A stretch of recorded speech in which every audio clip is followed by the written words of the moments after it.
May nabangga ako, Bien. Hindi ko napansin ang biglang pagsulpot niya. Tingnan natin. Babae nga, kuya. Miss, okay ka lang? Tulungan niyo ako.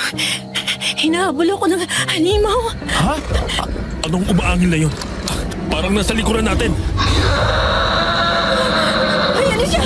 Parating niyo!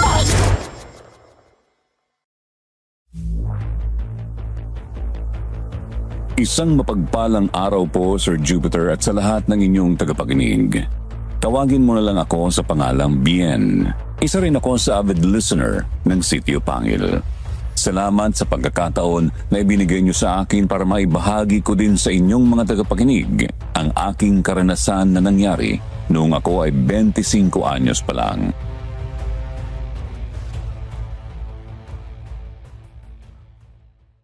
Lumaki kami ni Kuya Joaquin sa piling ng aming lolo.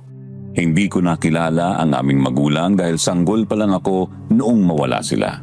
2 taon naman na daw si Kuya nang lumubog ang barkong sinasakyan ni Nanay patungong Maynila para salubungin sana ang tatay namin na isang OFW. Hindi naman na-recover pa ang katawan ng mga nalunod dahil sa lakas ng bagyo na nasalubong ng barko. Si tatay naman ay maagang pumanaw dahil sa kagat ng ahas nang magtrabaho siya sa sakahan. Sa maraming hindi magandang mga pangyayari na inabot namin sa probinsya ni Lolo, ipinasya niyang umuwi dito sa Luzon, sa probinsyang kinalakhan ni Lola. Mayroong kaparting lupain si Lola sa kanyang magulang na hinati sa kanilang magkapatid. Namaya pa si Lola pagkalipas ng 10 taon naming paninirahan dito. Napagtapos kami ni Lolo na pag-aaral sa kanyang pagsasaka kasabay ng kanyang panggagamot bilang albularyo. Kaya't samahan niyo po ako hanggang dulo para malaman niyo kung paano ako nagkaroon ng karanasang may kaugnayan sa mga aswang.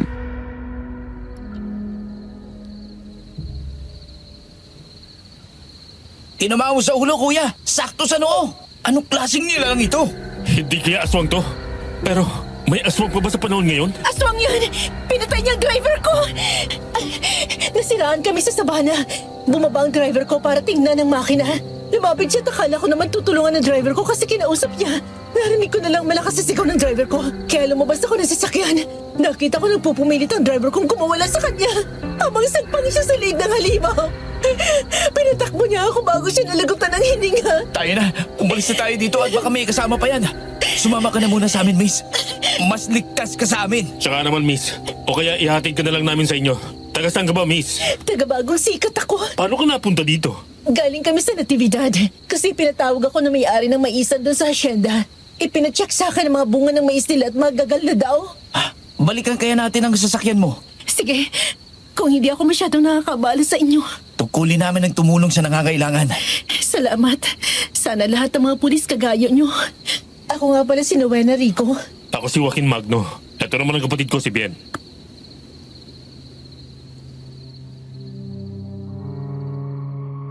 Pumunta kami sa lugar kung saan nandoon ang sasakyan ni Rowena. Tumawag kami ng backup at nagpadala ng ambulansya para makuha ang katawan ng driver ni Rowena. Hindi mapaandar ang sasakyan kaya kinuha na lang muna ni Rowena ang mga importanteng gamit niya. Hinila namin ang sasakyan niya at dinala sa talyer. Nang madaan kami uli sa pinangyarihan ng engkwentro, wala na doon ang katawan ng aswang. Bumaba pa kami ni Kuya para makasiguro pero wala na ito doon. Inihatid namin si Rowena sa kanila kaya ginabi na kami ni Kuya ng pag-uwi.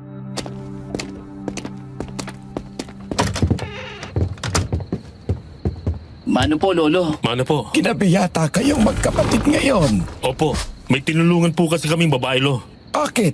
Na paano babae? Nasaan na pala ang tinulungan ninyo? Inihatid na po namin sa Bagong Sikat, lo. Ala, kumain na kayo at nauna na ako. Katagal nyo eh. Lolo, naniniwala po ba kayo na mayroong aswang? Parang imposible na po, ano? Lalo na po sa panahon ngayon, Lo. Abay oo, ang mga nilalang na yan ay hindi naman nawala. Kahit naman noong nasa Visayas pa tayo, ay mayroong ganyan. Ha? Talaga po? Bakit mo naman naitanong po? Yun po kasi ang dahilan kaya ginabi kami ni Kuya ng uwi eh. Sa tingin ko, aswang ang umatake na yun. Napatay namin siya, Lo. Pero noong madaan kami uli sa pinangyarihan ng engkwentro, wala na doon yung katawan ng aswang. Imposibleng mabuhay pa ho yun kasi sa ulo ang karamihan ng tama niya. Kaya nga po, napabagsak namin siya eh. Kung ganon, nagsisimula na naman pala silang mambulabog dito. Ano pong ibig niyong sabihin, Lo? May aswang talaga dito? Noon pa marami sila. Napatay daw ng magbayaw na sundalo ang pinuno nila. Pero hindi nila tiyak kung nalipo lang mga aswang. Nangyari yun sa kabilang bayan. Ayon sa mga taal na taga rito, ay nasa 20 taon na ang nakalilipas nang mangyari yon. Kaya nga natuwa sila nang malaman na albularyo ako pagdating natin dito. Kaya noon pa man ay gumawa na rin ako ng mga gamit na maaaring panlaban sa kanila.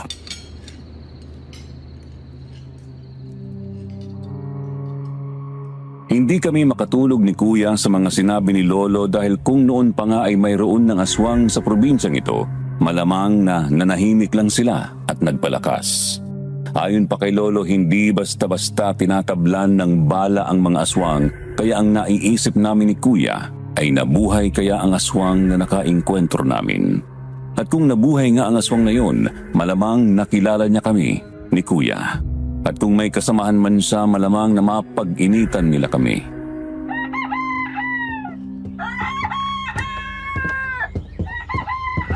Good morning po, Lo. Morning, Lo. Mabuti naman at gising na kayo. Mag-almusal muna kayo bago maligo.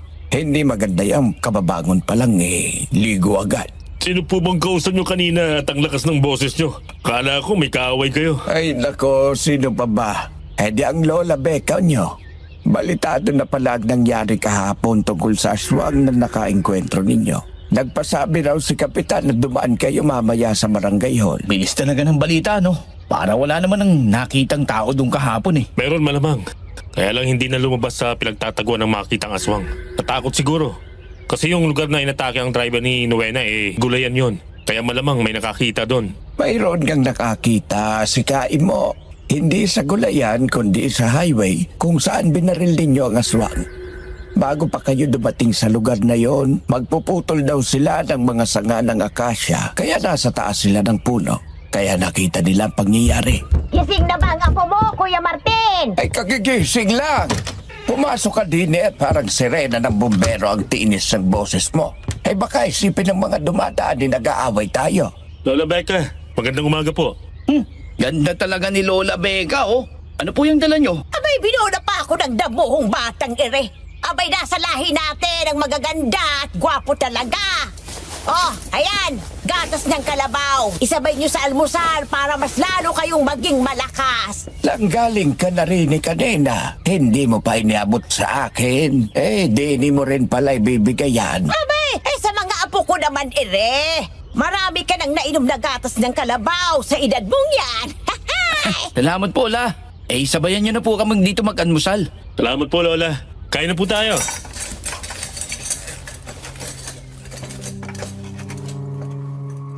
Kapatid na nakakabata ni Lola Asuncion si Lola Becca, kaya hipag ni Lolo si Lola Becca. Mabait siya, kaya lang bungangera. Siya ang namamahala sa malawak na sakahan ng mga kantos. Si Mauro Cantos ang may-ari ng hasyendang taniman ng mais at palay.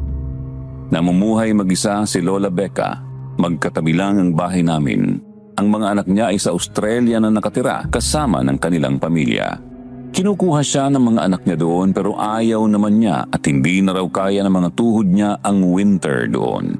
Kaya malapit din siya sa amin ni Kuya. Tunay na apo din ang turing niya sa amin.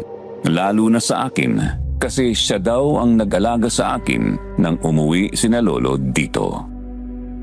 Bago kami lumabas ng bahay, binigyan kami ni Lolo ng tig-isang patalim.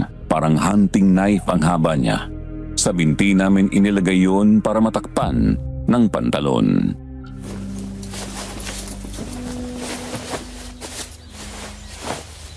Balitado ang nangyari kahapon, mga apo. Mag-iingat sana kayo. Kung aswang man ang nakalaban nyo kahapon, dobleng ingat na lang kayo. Yan nga ang bilin ko sa inyo. Huwag masyadong magpapagabi ng uwi. Opo, kayo din, ingat din dito. Okay ka lang ba, Kuya? Ako na kaya magmaneho, parang inaantok na yata eh. O sige, parang ang nasusuka ako eh. Hindi ka naman nahihilo. Hindi naman. Nakakatakot na yun kapag nahihilo tapos nasusuka pa. Single pa naman ako. Correct. Hindi ko pa nga nakikilala magiging ate ko eh. Magdadalang iba ka na kaagad.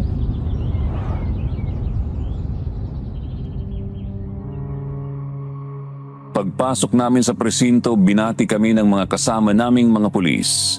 Nagtataka man kami ay nakisakay na lang sa eksenang yon. Pinapasok kami sa opisina ni Captain Aldrin Roa. Nandoon si Nowena. Kausap niya si Kapitan. Kinamayan at pinaupo kami ni Kapitan. Alam na rin niya ang tungkol sa nakaharap naming aswang kagabi. Ang pagkakaalam ko ay hindi agad naniniwala ang mga pulis sa aswang o maligno, pero si Captain Roa ay naniniwala din daw.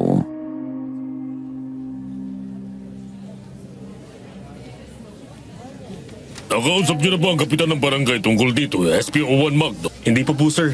Mamaya pa lang po.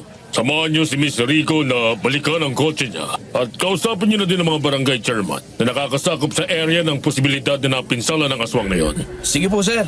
Okay ka lang ba, SPO1? Namumutla ka. Okay lang po, sir. Napuyat lang po ako.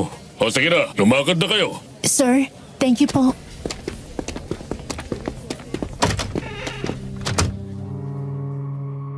Nagawa na ang sira ng sasakyan ni Nowena kaya hindi naman kami nagtagal sa talyer.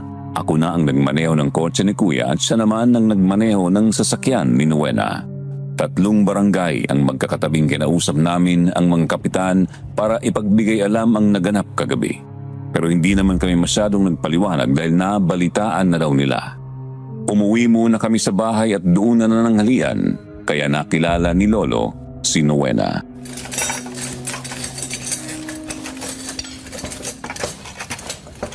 Ganun ba? Iring po kung gwapo, kailan mo naman titingnan? Matagal ko na pong natingnan itong mga apo niyo, Lolo. Lolo talaga. Hindi ako pasado kay Miss Rico. Ay, grabe naman. OA ka. Lalo naman ako hindi papasa kay Miss Rigo. Bata pa ako eh. Bakit nag-exam na ba kayong dalawa kay Miss Rigo? Palagay ko hindi kayo papasa. Duwena na lang po. Ex-girlfriend po ni SPO1, yung best friend ko. Si Naomi Lacson. Si PO3 naman dating maninigo ni Vivian Ruiz na pinsan ko. Kaya kilala ko po silang dalawa. Kaya naman pala walang makatayo para magbukas ng pinto eh. Miss Rico. Hello po, Nana Becca. Dito po pala kayo nakatira? Dyan lang ako sa kabila nakatira. Kato-kato ka pa. Kahit naman hindi kayo pagbuksan ng pinto pumapasok na lang kayo bigla eh. Kaya na po. Salbahe talaga tong apo kong to eh. Mabuti naman na kilala mo na pala ang mga apo namin. Magkakilala na po pala kayo ni Nowena, Lola. Siyempre, sa kanya ako humihingi ng tips kung anong magandang ipatanim sa hasyenda ni Mr. Cantos. Sa kanya ko ikinukonsulta ang problemang agricultural dine. Ay, sumabay ka na din ni Becca. Malungkot talagang kumain mag-isa.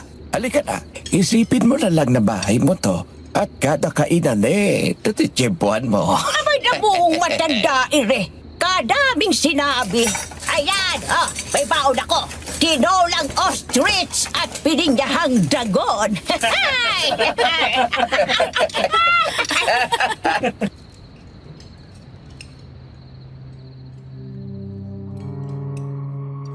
Hindi na pumasok sa Kapitolyo si Nowena kaya sa bahay na siya idiniretso ni Kuya. Nakasunod naman ako sa kanila. Dito pala nakatira si Nowena. Subdibisyong nasa main road kaya accessible sa mga pampaseherong sasakyan kung walang sariling service. Nag-iisa lamang siya dito dahil nasa ibang bansa ang magulang at kapatid niya.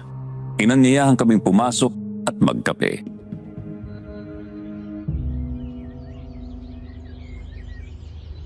Hindi ka ba naiinip dito?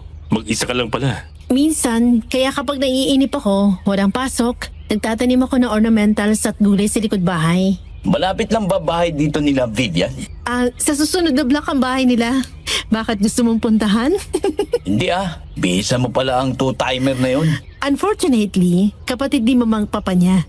Pero hindi kami close. Bakit naman? Siguro dahil maarte si Vivian no? Kontrabida daw ako. Ayaw niya nang pinapangaralan ko siya. Nagagalit din si tita kapag pinagsasabihan ko si Vivian. Kaya para walang gulo, tumistansya na lang ako. Mas maganda nga ang ganun. Kapag masyadong magulo, mas mainam na dumistansya talaga para magkaroon ng peace of mind. May hugot si Sir Magno I get it. Hello, sir? Opo, naiatid na po namin si Miss Rigo. Copy, sir. Nowena, kailangan na naming umalis. I'll see you soon. Anong meron, kuya? Halika na sa sasakyan. Doon natin pag-usapan.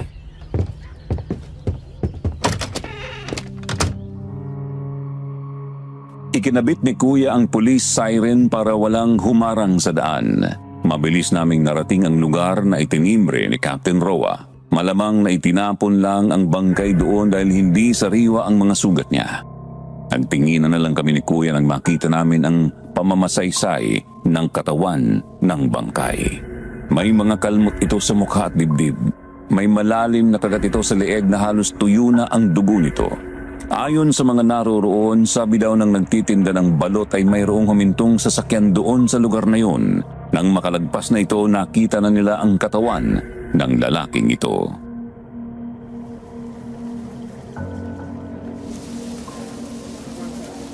Di na maganda to, kuya. Parang napapadalas na yata ang pag-atake ng mga salot. Nakuha kaya nung tindero ang plate number ng sasakyan? Nandito pa po bang tindero nakakita? Wala na po? Kailangan ma-alerto ang mga taga rito. Dapat yata, mag-suggest tayo ng curfew sa mga barangay Saan barangay kaya nagbumula ang mga salot na nambibiktima dito? Walang ID na pagkakakilanlan ng mga biktima. Parang magsasaka tong biktima Tingnan mo mga kuko sa paa at sa kamay. Pati ang suot na damit. Oo nga. Hindi kaya nagtatrabaho ito doon sa sakahan sa hacienda? Maaari. Baka makilala ito ni Lola Becca kung doon nga nagsasaka ito.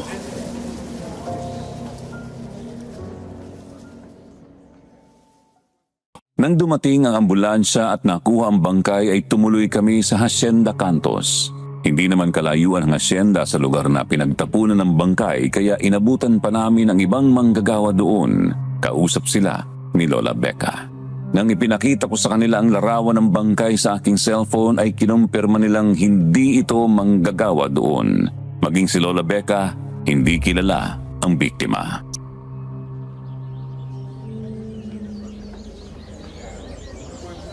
Saan ba itinapon yan? Sa kanto po ng Zamora, papasok sa San Roque. Sa figura po kasi ng biktima mukhang magsasaka rin. Kaya tinanong namin kayo dito. Napakawalang hiya naman ang gumawa niyan. Lola, mas mabuti po kaya pumunta muna kami sa Zamora at sa San Roque. Baka makilala ng kapitan doon ang biktima. Magandang hapon. Magandang hapon po, Mr. Cantos. Magandang hapon po. May problema ba tayo dito, mga chief?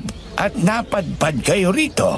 Wala naman po, sir. Ipinagtanong lang po namin kung manggagawa niyo dito ang lalaking to. Ganun ba? Manggagawa mo ba ito dito, Nana Becca? Anong nangyari dito sa lalaking to? Kadaming gasgas sa muka at may kagat pa sa leeg. Hindi po natin trabahador yan, sir. Biktima po ito ng aswang. Itinapon po sa kanto ng Zamora at sa San Roque. Aswang? May aswang pa ba sa panahon ngayon? Computer era na tayo Di cellphone na nga kahit mga bata. Kaya nga po, sir. Pero totoo pong may aswang na gumagala dito. Katunayan po agriculturist na galing dito kahapon, napatay ng aswang ang driver niya. Balitado nga yun, sir, kahapon pa. Ayun daw itong lalaking di malaman kung taga saan. Ganun ba? May huli na pala ako sa balita. Mag-iingat na lang kayong lahat. Hala, dyan na kayo at papunta pa kaming bayan. Nadaan lang kami ni Mrs. at nakita ko kasing may kotse na narito. Akala ko may problema rin Ito pala ang asawa ni Cantos.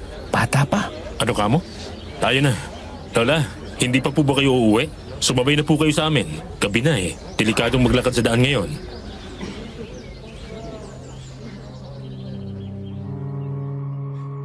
Nag-uwian ng lahat ang mga magsasaka. Sumabay na sa amin si Lola Becca. Habang nasa daan, nagkwento siya tungkol sa mga aswang noon na kumikidnap ng mga babae at karamihan ay dalaga na ginawang babae daw ng pinuno ng mga aswang para dumami ang lahing aswang. Pero hindi nagtagumpay. Kagaya din ng kwento ni Lolo, hindi natiyak kung nalipol lahat ng mga aswang. Malamang may natirang nabuhay na sa tagal ng panahon ay dumami na rin siguro. Mabagal ang takbo ng sasakyan sa bahagi ito dahil lubak-lubak ang kalsada. Kapag tag-ulan, nadadaanan ng mga malalaking sasakyan papuntang hacienda, kaya lumalalim ang mga hukay dito. Napatingin ako sa side mirror.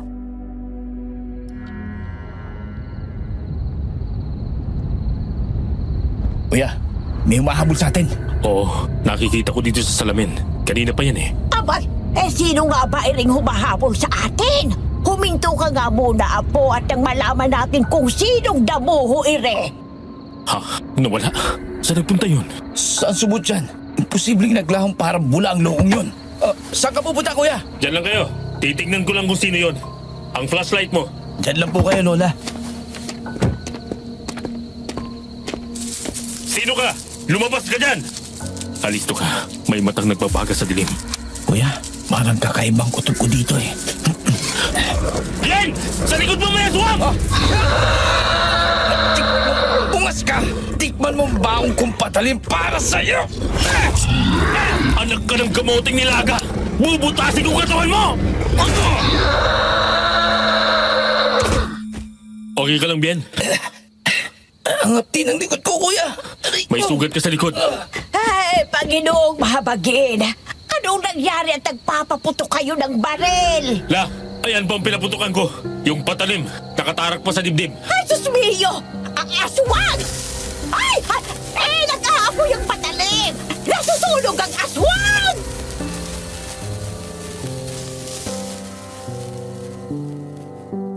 Dahil sa sugat na mula sa patalim ay natupok ang aswang, pero napakahapdi ng sugat na nakalmot ng mahahabang kuko ng aswang. Gusto akong dalhin ni Kuya sa ospital pero pinigil ni Lola Becca at sa bahay daw ako iuwi dahil kayang gamutin ni Lolo ang mga sugat na gawa ng mga aswang. Nang dumating kami sa bahay, agad na hinubad ni Kuya ang suot kong uniforme at tumambad sa kanila ang 4 at halos 6 na pulgadang malalalim na kalmot ng aswang sa aking likod. Naglaga si Lolo ng dahon ng bayabas para ipanglanggas sa mga sugat na yon.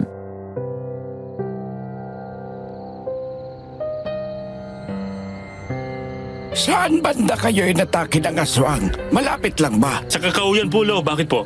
Naabo ba ang aswang? Malamang po. Kasi nagliyab siya mula sa sugat ng pagkakasaksak ni Bien sa dibdib. Bakit po, Lo? Halika, samahan mo ko. Oh, saan po? Doon sa kakahuyan kung saan nasunog ang aswang. Ay! Saan pupunta ang mga yon? Lola, napakahapdi po. Sandali lang na po at pinapatuyo pa ang mga pagkalanggas ng bayabas. Sandali lang at gagawin ko muna ang iniutos ni Kuya Martin. Ano po bang gagawin nyo, La? Dito lang po kayo, La. Kalambing naman ang damuhong apo ko. Magkakayas ako ng bao ng niyog na pupulbusin at ibubudbud riyan sa sugat mo. Lola, gatas po. Nagugutom ako. Ano? Gatas? Abay sa tandabong yan ay gusto mo pang dumede. Ay naku, matagal na akong inurungan ng gatas. Hindi po gatas nyo, La. Gatas ng kalabaw na binibigay nyo kaninang umaga. Nasa po, paabot naman. Ay, ganun ba? Sorry naman, apo. Akala ko naman kung anong gatas. Baka mapurga ka na kapag gatas ko pang nainom mo.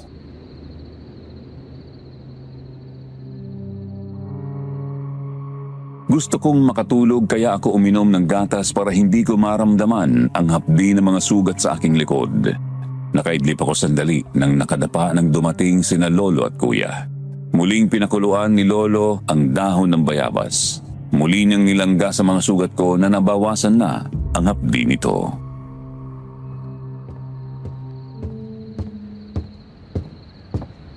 Nandiyan na pala kayo. Iniinit ko na ang ulam na niluto ko kanina at ang makakain tayo pagkatapos ng gamutan. Sigurado po ba kayo dyan, Lo? Ito na ang pinakamabisang gamot na alam kong makakatulong sa kapatid mo. Sige na po. Gamutin nyo na po ako, Lo. At nang makatulog na ako. Oo nga naman, kuya.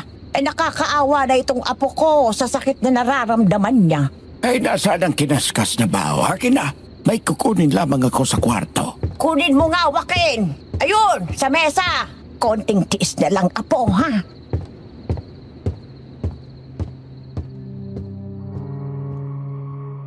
Ramdam ko ang pulbos na nilagay ni Lolo. Mahapdi yun nang sumayad na sa mga sugat ko. Pagkatapos ay meron siyang inilagay na pakiramdam ko ay parang basang putik. Tiniis ko ang hapdi ng mga nilalagay ni Lolo hanggang sa tuluyan na akong makatulog. Ginising ako ng normal na ingay tuwing umaga.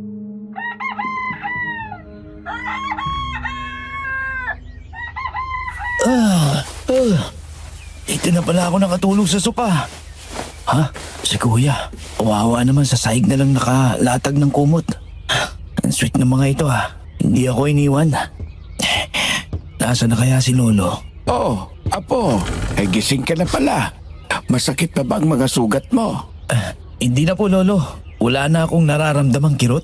Huwag ka munang magkikikilos at baka bumuka ang mga sugat mo. Hindi po ba sabi nyo kagabi, nakabuka naman talaga ang sugat ko? Dito na tayo magkape at madaling araw na nang makatulog ang kuya mo. Binantayan ka magdamag. Nakakaya naman kay kuya. Napuyat sa pagbabantay sa akin. Gising na pala kayo. Oh, apo, gatas ng kalabaw. Maagang dumating ang nagdi-deliver eh. Kumusta bang pakiramdam mo? Eh, okay na po ako, Lola. Kape po tayo. Ay nako, tinigilan ko ng pagkakape. Nabasa ko sa Insabo, kumahawa daw ang kulay ng kape sa balat. Eh baka lalo ako maging neda. Abay, ay nako, joke lang. Umiinom na ako ng turmeric tea. Pwede na po ba akong maligo, Lo? Papasok pa po kami. Ay, nakasick-leave ka ba po? 2 linggo yata ang na-file ng kuya mo. Ho? Ang haba naman. Nakakainip yun. Kuya talaga, oh. Ginawa akong bata eh. Ay, bata ka pa talaga, Totoy. Pahinga ka lang muna dito. Ay, ano naman gagawin ko dito sa bahay, kuya? Pag-alalay ka muna kay Lolo. Kagaya nung bata pa tayo, kapag may magpapagamot, tagabot ka ng kailangan ni Lolo. Tama naman ang kuya mo. Yun ay kung may magpapagamot pa. Sa lawak ng impluensya ng modernong medisina, kakaunti na lamang nagpapaalbularyo ngayon.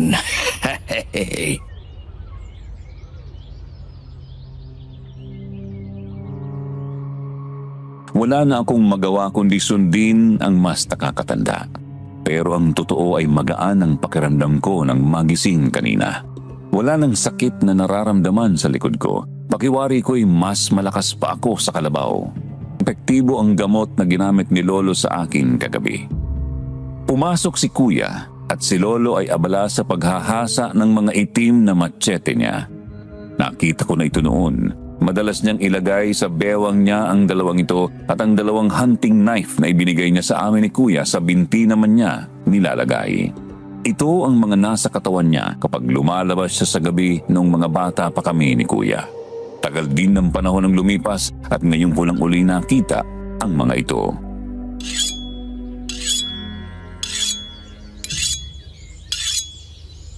Lolo, bakit po itim ang mga machete na yan? Carbon ito, iho. Hindi kinakalawag ang ganitong mga itak. At saka kailangan nating matalim ang mga ito. Mamaya ibababad naman natin sa langis na may bawang. Bakit po inilabas niyo yung mga yan ngayon? Manunugis po ba kayo uli? Kung hinihingi ng pagkakataon, pero palagay ko'y may mga hahalili na sa akin. 2 pa sila. Baka po hindi kayanin ang hahalili sa inyo, Lo. Sa palagay ko'y kayang-kaya naman. Napatunayan nyo na ang kaya ninyo. Kaya hindi naman ako nagdududa sa lakas ninyo. Lolo talaga, palabiro. Wala naman kaming anting-anting ni Kuya para maging manunugis. Hindi naman natin kailangan ng anting-anting para manugis ng mga aswang po. Basta marunong kang makipaglaban at mayroon kang tamang armas. Sapat na yon. Kayo po pala, Lola Becca. Wow! Di kotse na po kayo, ha? Sa asawa ng amo ko ere. Madam Loretta, ay, apo ko nga po, si Bien. Eh, kamusta po kayo, madam? Mabuti naman, iho.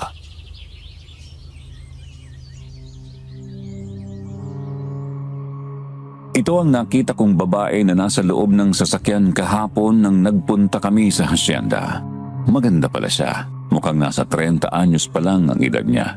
Sosyal manamit, bagay sa kanyang sasakyang minamaneho. Hinahanap nila si Lolo.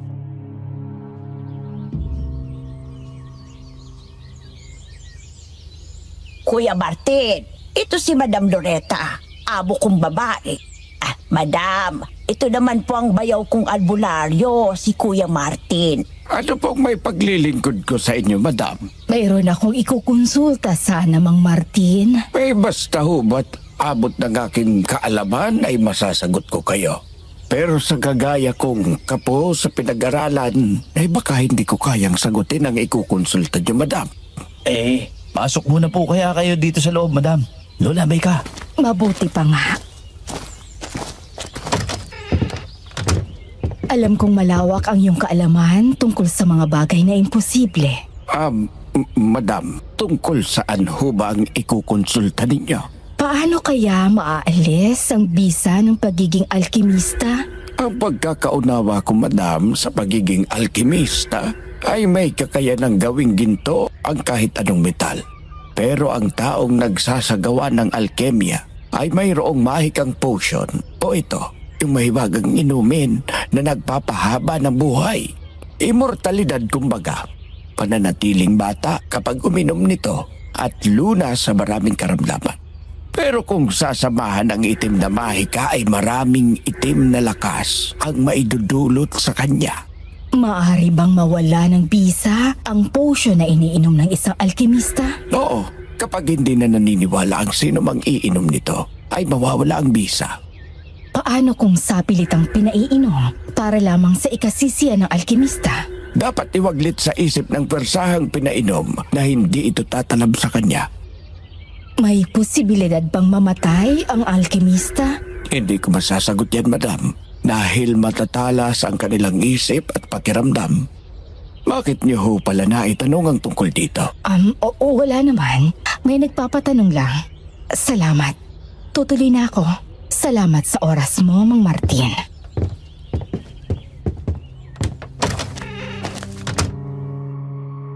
Sa pagitan ng tanong ni Loretta at mga sagot ni Lolo, nararamdaman kong walang ibang nagpapatanong noon, kundi siya lang din. May napapansin ako sa aking sarili na pagbabago. Nakikita ko ang mga bagay sa katawan ng tao kahit may damit pa ito. Matalas ang aking pangamoy. May kabilisan na din ang aking kilos na dati ay hindi naman. Sasabihin ko sana kay Lolo ang aking mga nakita kay Loretta, kaya lang naunahan ako ni Lolo.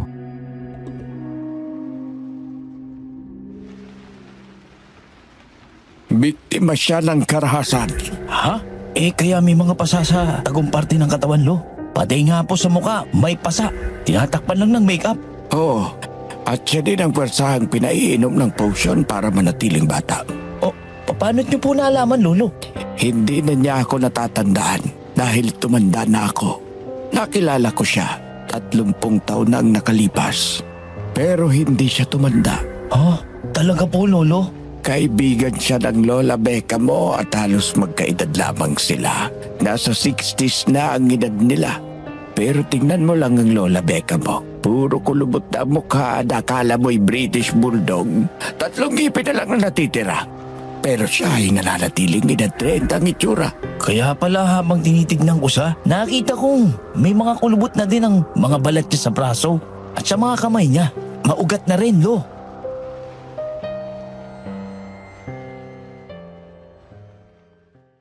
Habang nagsasalita ako ay nakangiti lang si Lolo. Inakbayan niya ako sa balikat at pumasok kami sa loob ng bahay. Pinaghubad niya ako at pinatalikod sa salamin sa aming damitan. Halos mapalundag ako sa pagkabigla nang makita kong hilom na agad ang mga sugat na kagabi lang ay napakasakit. Pinagbihis ako ni Lolo at mangangahoy daw kami. Nagtataka ako dahil hindi naman kami gumagamit ng kahoy sa pagluluto. Nang lumabas si Lolo, nakadamit pambukid kaya ganun din ang sinuot ko. Iniabot niya sa akin ang isang machete niya pati ang suksukan nitong yari sa balat ng kalabaw. Nagtataka ako kung kailan hapon na saka nagyayang mangahoy si Lolo.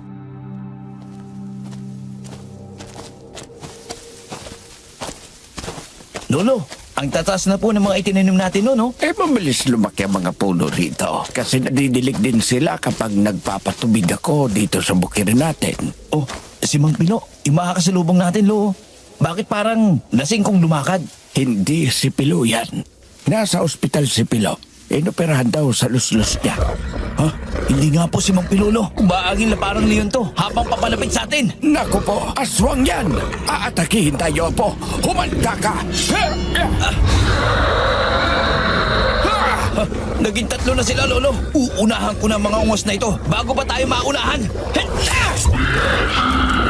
Sa liig agad ang punteriya po! Ganito!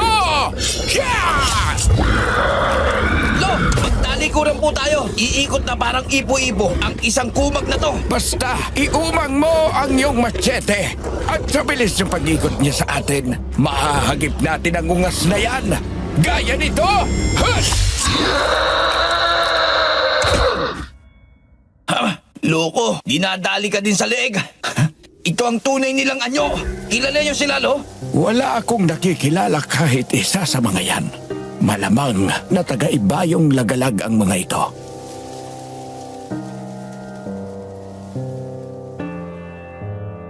Nagsimulang magningas ang mga sugat ng machete sa kanilang katawan hanggang sa maabo ang mga aswang. May dalang garapon si Lolo at kumuha ng abo ng aswang. Hindi na ako nagtanong dahil alam ko naman kung saan niya ginagamit yun.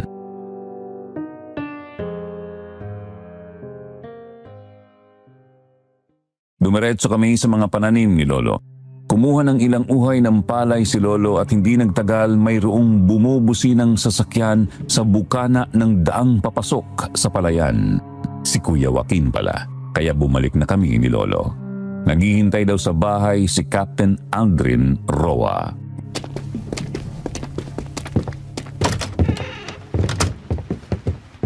Magandang hapon po, Kuya Martin. Magandang hapon din, Kapitan. Kumusta ka na, PO3 Magno? Ayos lang po ako, sir.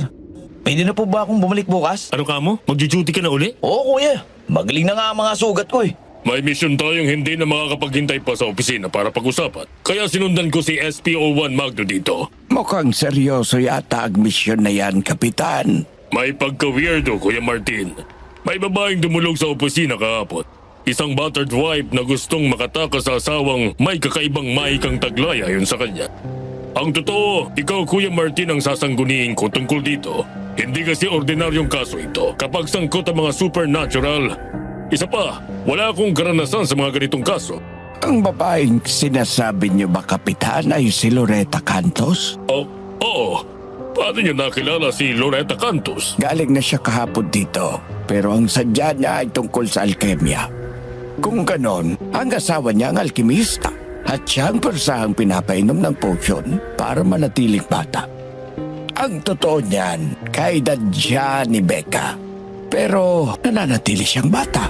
Malamang na kaya siya binubugbog ng asawa niya ay baka ayaw na niyang uminom ng potion. Pero ayon kay Loretta, may mahikang taglay ang asawa niya. Kaya kita kinonsulta, Kuya Martin. Anong pwede natin gawin para matulungan si Loretta? Ang solusyon dyan alam kong makakatulong ay magtaglay din ng kakaibang lakas na gaya namin ni Bien. Yun ay kung payag kayong dalawa.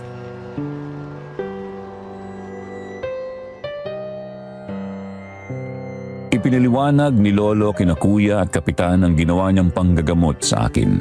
Matagal bago nakasagot ang dalawa pero bandang huli ay pumayag din. Sa likod din sila hiniwa ni Lolo. Doon sa natatakpan na hindi makikita ni numan maliban kung maghubad sila sa harap ng maraming tao, sakalang may makakapansin nito. Tinawagan ni Kapitan ang asawa para ipaalam na hindi siya makakauwi ngayong gabi dahil kailangan niyang magpagaling ng sugat.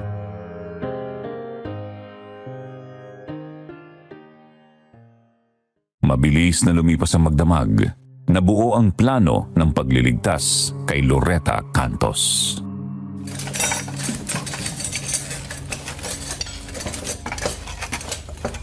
Matagal ko nang alam ang tungkol sa pang-aabuso ni Mauro sa kanya.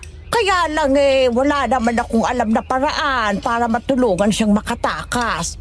Kaya nang magtanong siya tungkol sa mga mahika, naisip ko si Kuya Martin. Lola, totoo po bang magkaedad lang kayo ni Ma'am Loretta? Oo, kaya nung sabi niya, kaya siya nananatiling bata dahil sa mga iniinom niyang bitamina.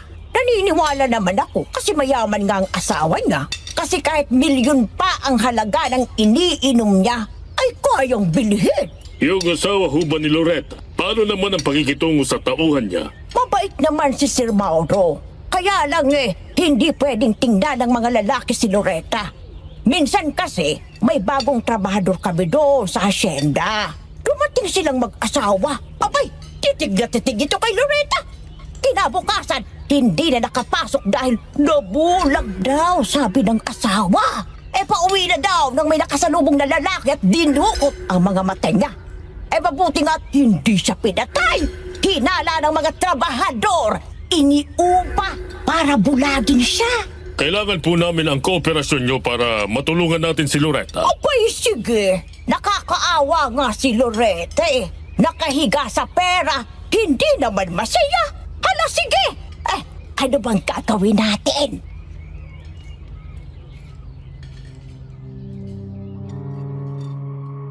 Pagpasok ni Lola Becca sa hasyenda ay nagtagumpay siya na lagyan ng purga ng kabayo ang merienda ng mga trabahador para walang makapasok sa trabaho ng hapon. Nagpanggap kaming lahat ng mga trabahador ng hasyenda na tinawagan ni Lola Becca bilang kapalit ng mga trabahante.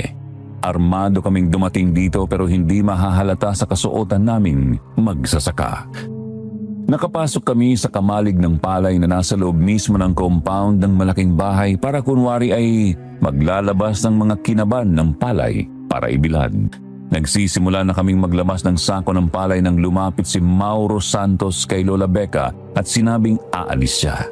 Pakitingnan daw si Loretta dahil masama ang pakiramdam ng madam. Nang makalabas na ng tarangkahan ng kotse ni Mauro at umakyat si Lola para sabihing ilalabas siya dito, ilang saglit pa'y nakita namin sina Lola at Loretta na lumalabas at may dalang bag.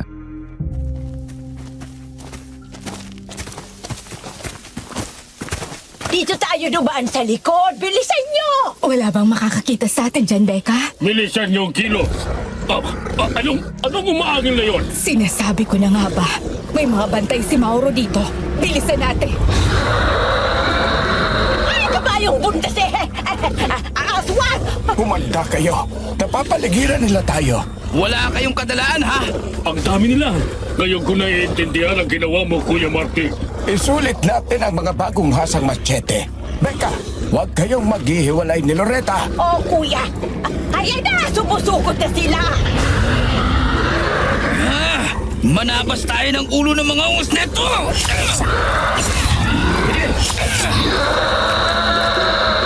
Pulutan yung mga ulo niyo! Mga kampong kayo ng kadiliman! Sasalubungin kayo ni Taning! Napakatalas nitong machete. Isa ka pa! At ikaw din! Mga salot kayo! Ha! Uubusin namin ang lahi ninyo! Ay! Naubos na! Ubuusok na silang lahat! Dalian nyo! Dito ang daan! Tinuntun namin ang daan palabas ng hasyenda. Nang makalabas kami sa taniman ng mais ay natanaw ko na ang kalsada papunta sa amin. Pero may sumasalubong sa aming mga aswang sa gawing taniman ng mga palay. Ang alam ng marami, lumalabas lang ang mga aswang tuwing gabi. Pero hindi. Ang mga ito ay kahit may sikat ng araw, naglalabasan. Nang malapit na kami sa kanila ay pinahinto kami ni Lolo para hintayin ang pag-atake nila dahil mapanganib kung kami ang susugod. Bakit daw mas marami ang mga nakadapa sa mga tanim na palay? Nang malapit na sila naghanda kami, nagtataka lang ako kung bakit hindi yata nauubos ang mga ito. Panginoon ko, ang dami nila. Huwag niyo akong pabayaang makuha nila pangunda ko. Panalangin kang bigyan pa kami ng lakas ng Diyos para mapagtagumpayan natin ito. Lolo, malapit na po sila. Tatagan lamang ang mga tuhod at pulso. Mas marami, mas masaya. Dito ka sa kaliwa ko, Bien. Doon ka sa tabi ni Kuya Martin. Joaquin, doon ka. Ate Becca, dito kayo ni Madam Loretta sa likod namin. Alis to din. Kaya baka may manggaling sa likuran natin. Sige! Dito tayo, Loretta! Heto na sila! Salubungin na natin!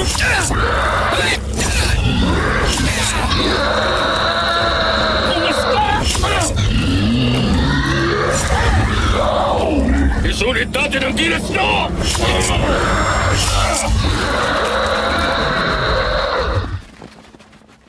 Bakit umaatras ang mga nasa likod? Baka po natakot na mapugutan ng ulo, lo! Sabagay, nakikita na lang hindi sila uubra sa atin, kaya nag-aatrasa na. Oo nga, nagsisimula ng masunog ang mga napatay nating aswang. Nasusunog din ang mga tuyong dahon ng palay. Magkukubot tayo dito, bilisan nyo!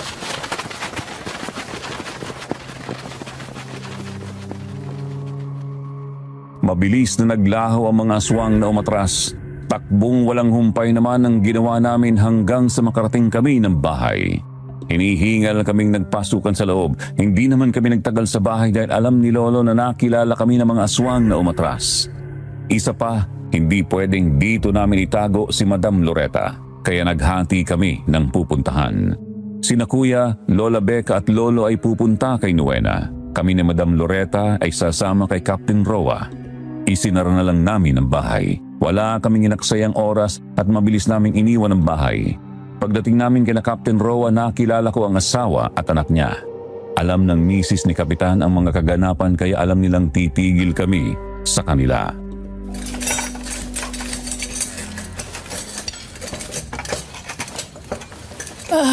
Kain lang kayo ha.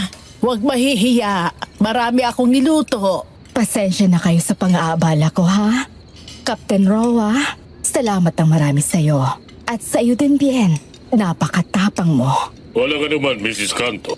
Tungkulin naming tumulong sa nangangailangan. Welcome po. Nakakaya po kasi magpakita ng kaduwagan kapag kasama si Captain Roa. Daddy, wala ka bang napapansin kay PO3 Magno? Meron, matagal na. Pati nga kay SPO1 Magno na kuya niya. Kaya nga magaan ang loob ko sa kanilang magkapatid eh. Oo nga ano, ngayon ko lang napansin. May dumi po ba ako sa ilong ko? Pwede bang tawagin kitang kuya? PO3? Siyempre naman. Obvious naman na matanda ako sa'yo. Kumain kang mabuti, Bien. Ilan na bang nobya mo? Naku po, wala pa po, ma'am. Wala pa? Yang gwapo mong yan? Mami, wait lang. Ililipat na ako. Tabi muna tayo, Kuya Bien. Ano ba ginagawa mong bata ka? Ang kulit mo yata. O ayan, Mami. Tingnan mo kami ni Kuya Bien. Oo nga, ano? Maghahawig kayo.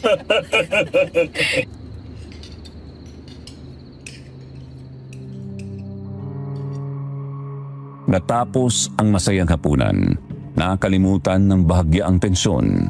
Lumabas muna ako ng bahay para tawagan si Kuya para malaman ang sitwasyon nila doon. Ayon sa kanya, maayos naman daw sila doon. Pero hindi sila tumuloy sa bahay ni Nuena dahil alam daw ni Mauro ang bahay niya. Nakarating na sa lugar niya ang tauhan ni Mauro. Isinama sila ni Nuena sa lumang bahay ng lolo niya sa kabilang bayan na mahirap marating ng mga aswang.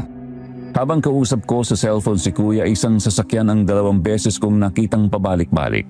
Kaya lumapit ako sa gate para tingnan ang sasakyang iyon. Binaliwala ko na lang nang hindi ko na makita. Bumalik uli ako sa loob at inabutan ko ang usapan nila.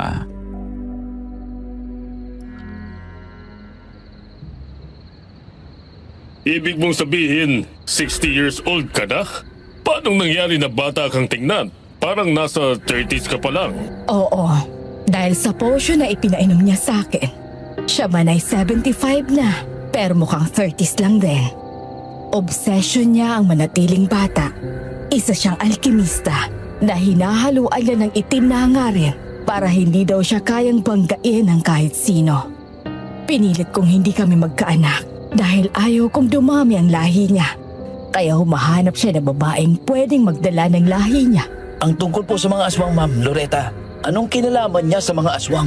Tagasunod niya ang mga halimaw na yon. Ibig niyo pong sabihin, aswang din ang asawa mo? Oo, ayon sa kanya ay aswang ang angka nila. Pero sa tagal ng pagsasama namin, ay hindi ko pa siya nakikitang maging aswang o kaya magbagong anyo sa harap ko. Bakit kanya sinasaktan? Ano ang alam mong dahilan? Dahil ayaw ko makipagtalik sa kanya.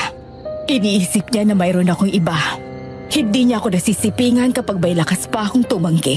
Pero kapag bubugsarado na at hindi ko na kayang manlaban, paulit-ulit niya akong ginagamit ng walang kapaguran. Ayoko na ng ganung buhay. Gusto kong mabuhay ng malaya at ma-enjoy ang pagtanda kagaya ni Becca. Masaya siya, lalo na kapag kasama ang mga paborito niyang apo. May kinalaman po kaya ang asawa niyo sa pag-atake ng aswang sa driver ni Nuena Rigo? Oo, dahil gusto niya magkaanak doon sa agriculturist. Gusto niya ang mga babaeng malakas ang personalidad.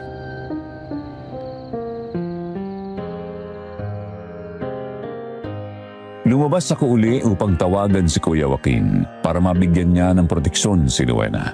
Isa si Nuena sa target ni Mauro. Kaya niya pinapaslang ang driver nito at hinahabol hindi para paslangin kundi para kidnapin at gusto niyang magkaanak kay Nuena. Naalerto sila sa sinabi ko. Ayon kay Kuya, natakot si Nuena sa mga balak na yun ni Mauro.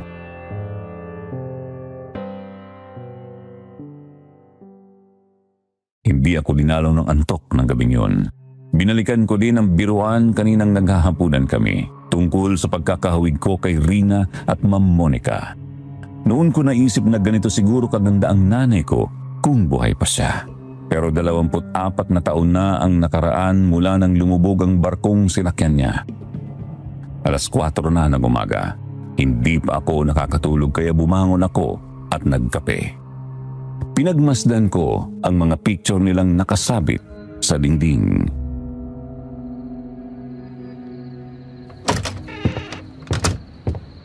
Hindi ka na yata natulog, Pierre. Hindi po ako inaantok, magdamag sir eh. Hindi yata ako sanay matulog sa bahay ng mayaman. Hindi ordinaryong kalaban natin. Mapangarip sila. Hindi titigil ang asawa ni Loretta hanggang hindi siya nakikita ng halimaw na yon. Opo. May plano na po ba kayo kay Madam Loretta? Nasa panganib ang buhay niya. Ganun din po tayo. Pati ang pamilya natin. Tayong mga pulis, sa tuwing lalabas ng bahay ay laging nakaabang sa hugay ang isang paa. Pero sa ginawa ni Kuya Martin sa atin, ay nagkaroon ako ng kumpiyansa. Hindi ko nga mapaniwalaan ang mga kilos natin habang nakikipaglaban tayo sa mga halimaw na yon. Morning! Hindi na yata kayo natulog na dalawa. Ikaw, Bien, nakatulog ka ba? Naiga lang po ma'am. Di po kasi ako dinalaw ni kumparing antok eh. Ganun ba? O sige, dyan muna kayo. Gagawa ko ng breakfast.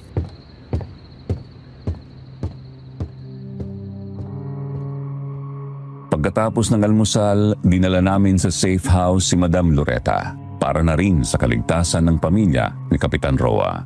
Sinabi ni Madam Loretta na gusto niyang lumabas ng bansa kaya nagpapatulong siyang makapag-book ng flight sa lalong madaling panahon sa kahit saang bansa sa Asia para makatakas kay Mauro. Inasikaso ng aming team ang request ni Madam Loretta. Bukas ng gabi ang nakuhang flight. Manila bound to Bangkok. Kaya ang natitirang oras niya ng araw na ito ay pinagpahinga niya sa safe house. Kinabukasan ay nag-assign si Captain Roa ng mga escort para kay Madam Loretta papuntang Clark International Airport. Kasama ako sa mga escort niya hanggang sa loob ng eroplano. Iniwan lang namin siya nang paalis na ang eroplano. Pagbalik namin sa station, sinalubong ako ni Captain Roa ng hindi magandang balita.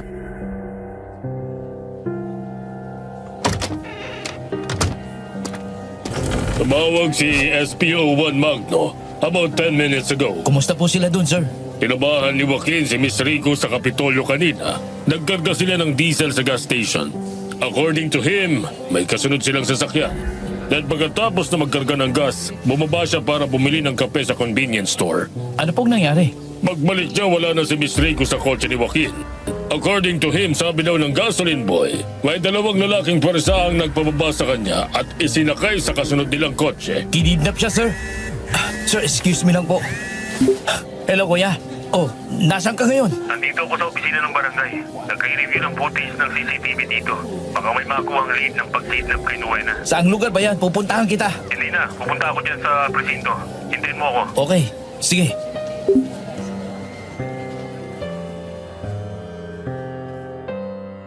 Pagkalipas ng 1 oras, dumating si Kuya Joaquin sa presinto. Kita sa mukha ni Kuya ang pag-aalala kay Nuena. I-review namin ang recorded video kasama ang digital forensic expert. Nakuha ang plate number ng ginamit na sasakyan ng mga kidnapper. Mabilis ang coordination team at naitawag na sa LTO. Naghihintay na lang kami ng resulta kung kanino na nakarehistro ang sasakyan.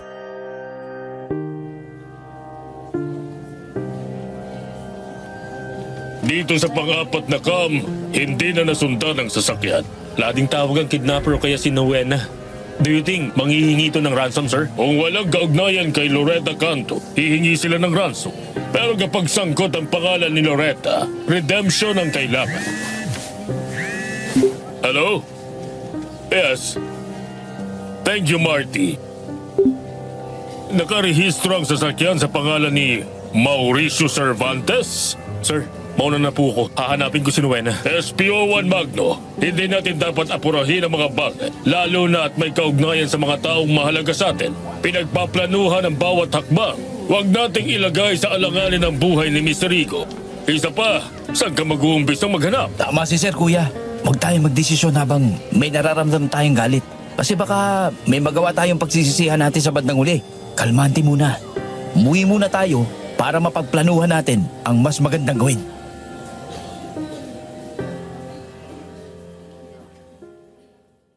Bumalik kami sa opisina ni Captain Roa. Pinag-usapan muna namin ang mga posibleng mangyari sa mga susunod na oras.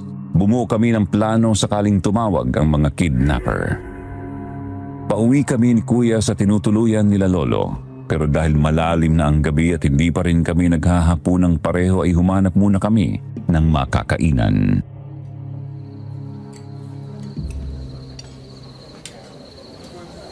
Pumili ka ng kahit ano dyan, oh. Daming pagpipilian eh. Kumain na muna tayo ng gumana ng maayos ang utak natin. Ano na kayo nangyayari kay Nuena? Kanina pa ako nagugutom, pero hindi ko alam kung anong kakainin ko. Naiisip ko kasi kung nasa na siya. Sige, ako na lang pipili ng ulam natin. Ate, dito po sa daing na bangus, saka minudo at papaitan. Kain na tayo ng todo. At gutom na ako eh. Exhausted na ako. Doon tayo pansamantalang uuwi sa lumang bahay ng lolo ni Nuena. Bukas ng umaga, uuwi tayong dalawa sa atin. Oh, ha? Ano yun? Mga armado! Dapa! Magsidapa kayo! Heto sa inyo mga ungas kayo! Akala kayo sa nagugutom na kumakain ng mga hudas kayo! Sumibad na natakbo ang mga ungas na yun ah! Anong kulay ng sasakyan ng mga kumag na yun? Pulang van. Hindi ko nakuha ang plate number eh. Hindi yata gumana ang matang aswang ko sa bilis ng sibad ng sasakyan na yun ah. Sakay, dali! Kailangang abutan natin ang mga impaktong yun! Sige, diretsuhin mo ang kalsada kuya. Wala namang mga kantong lilikuan ng mga yun eh. Pinasibad ni Kuya Joaquin ang kotse na parang kasali kami sa Formula 1 ang takbo. Matalas ang mga mata kong sinusuyod ang gilid ng kalsada hanggang makarating kami sa mahabang tulay na La Fuente. Ang kabila ng tulay na ito ay ibang bayan na. Walang mga bahayan dito pagkatawid ng tulay. Malayo pang kabayanan ng Pilar. Wala namang kaming makitang sasakyan man lang sa kalsada dahil halos hating gabi na. Pinagpasyahan naming bumalik na sana nang may sasakyang bumundol sa likod ng sasakyan namin. Sumadsad ang kotse namin sa gilid ng kalsada kaya doon natutok ang ilaw ng sasakyan. Nandoon ang pulang van. Nagkatinginan kami ni Kuya. Natrap kami. Nagkasa na kami ng aming mga baril at ang machete ay nahugot na din namin. Nagbabaan ang mga sakay ng van at ng kotseng nasa likuran namin. Armado sila at lahat ng mga baril ay nakatutok sa amin. Napaligiran kami pero sa halip na bumaba kaming sumusuko ay madiing tinapakan ni Kuya ang gas pakabig sa kanan kaya nakalabas kami doon. Pahalang na inihinto ni Kuya ang sasakyan at saka kami lumabas. Pinaulanan kami ng bala. Kaya, naman natao pa ba ang mga ito? Tansya ko din sa kanila. Umataka. At pagkatapos nila, tayo naman ang aatake. Lumalapit ang mga kalabang kuya. Maganda yan. Sila nang lumapit sa kamatayan nila. Tayo naman. Ngayon na! Naubusan ka ng bala! Machete ang katapat ninyo! Tikman nyo to! Hanep, ang bilis na! Ubos! Ha! Mga mahihina naman palang tuhod ng mga to eh. Paano mong nagawa yun? Nagawa nga rin. Ang ganong kabilis na kilos na napugutan sila ng ulo.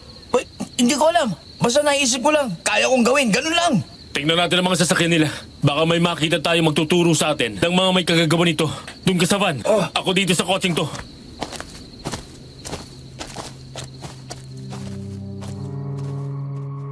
Wala akong makitang anuman na magbibigay ng lead dito sa van kaya pinuntahan ko si Kuya. Isang telepono ang naiwan doon sa driver's seat. Nagring ito at binuksan ni Kuya. Naka-loudspeaker kaya narinig namin pareho ang sinasabi ng nasa kabilang linya. Nagbigay ng lokasyon ang lalaki para doon kami dalhin. Wala palang planong iligpit kami ng mga ito. Utos pala sa kanilang kunin kami ng buhay at iharap sa amo nila. Pero sorry, ubos na ang mga napag-utusan niya. Nang maputol ang tawag, tinawagan ni Kuya si Captain Roa. Ipinaalam niya ang mga nangyari. Mahigpit ang bili ni Captain Roa na kasama siya na pupunta sa lokasyong sinabi sa amin. Ang van na pula ang ginamit naming sasakyan dahil hindi na rin naman magagamit pa ang kotse ni Kuya. Pagdating namin doon, may kasamang backup si Kapitan.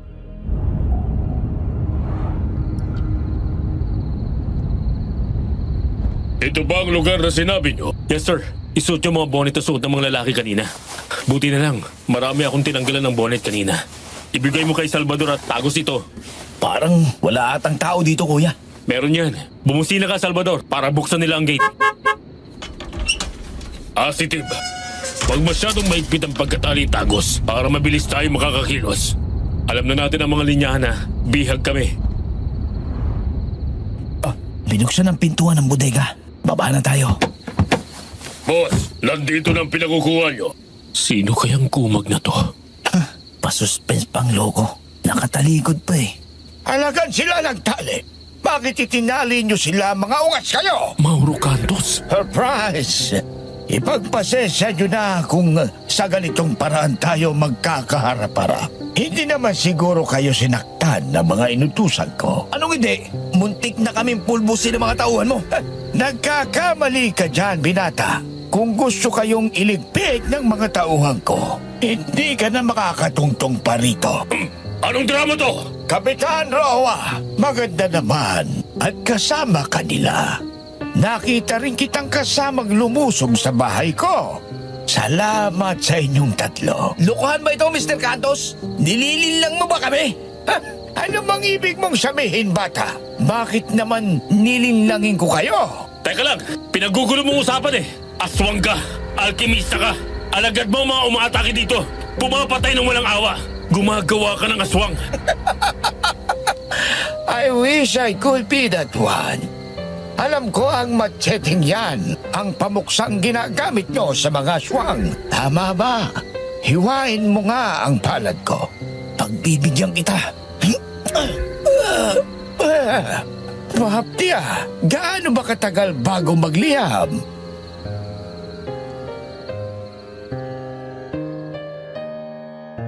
Nakakalito ang mga nakikita namin. Sobrang relax si Mauro. Pati ang 6 pang mga lalaking nandito ay parang hindi naman mga aswang. Kasi kung aswang ang mga ito, dapat kanina pa nila kami nilapa. Maging si Mauro ay hindi naman nasunog sa hiwa ng matsete, kaya ang ginawa ko ay lahat ng mga tauhan ni Mario, hiniwa ko ang mga palad. Pero hindi naman sila nagbago at hindi rin nasunog.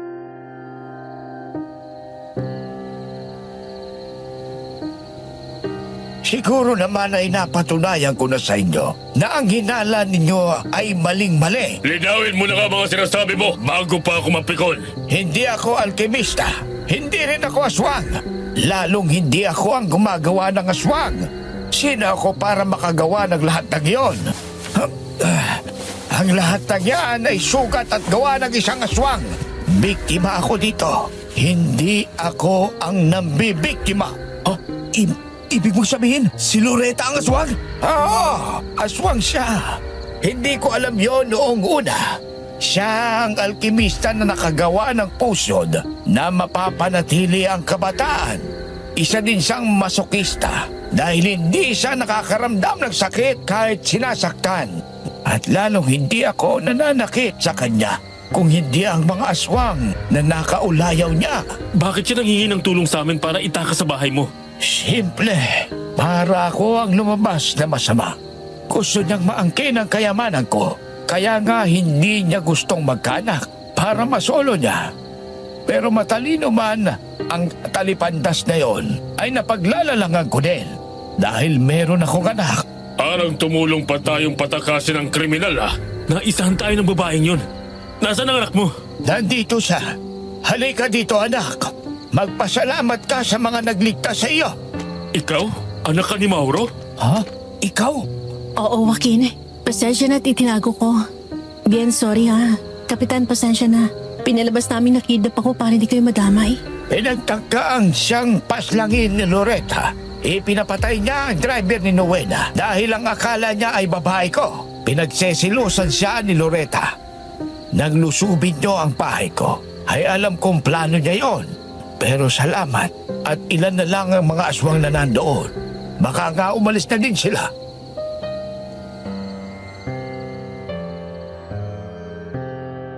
Pare-pareho kaming naisahan ni Loretta. Mabuti na lang at hindi pa kami kumilos ng mabilisan nang makaharap namin si Mauro, kung hindi mapapaslang namin ang taong walang sala. Naisip ko tuloy na malamang sa ibang bansa na siya nagkakalat ng lagim. Ang kagat at kalmot sa katawan ni Mauro ay bunga ng pagtanggi niyang makipagtalik kay Loretta. Iniinom niya ang dugo ni Mauro dahil naghihinala itong nambabae si Mauro kaya tinatanggihan siya. Sa opisina ni Kapitan Roa ay pinanood namin ang transformation ni Loretta kapag nagiging aswang dahil ang bahay ni Mauro ay maraming hidden camera.